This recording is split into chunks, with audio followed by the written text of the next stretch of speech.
I work with a lot of companies to really get very narrow about their ICP. And in some cases, I start with the own your backyard strategy.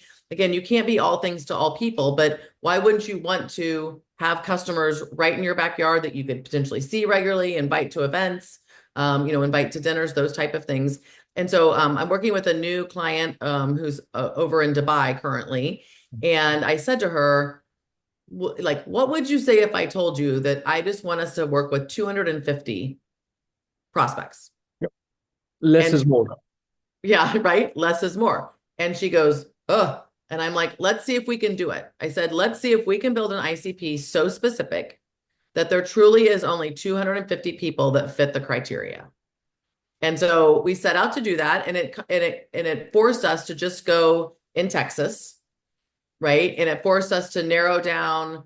She's in a behavioral health, community health type situation in mental health care and her services. And so I said, I'm only going to let you pick one. And she was like, okay, behavioral health.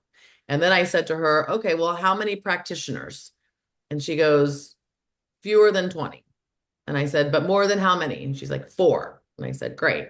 And so we did this exercise. And then I gave her the homework. I said, now between now and when we meet next, because I'm helping her build out her processes and playbook, I said, you need to go see how many people fit this criteria. And if we have 2,500, then we haven't done a good job yet. And so I told her, I said, there's 2 things, pick a swim lane and own it.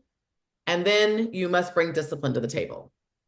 Because when you have scarcity in your pipeline, panic causes bad decisions. And the next thing you know, you've let non-ICP prospects into the pipeline, potentially to become customers.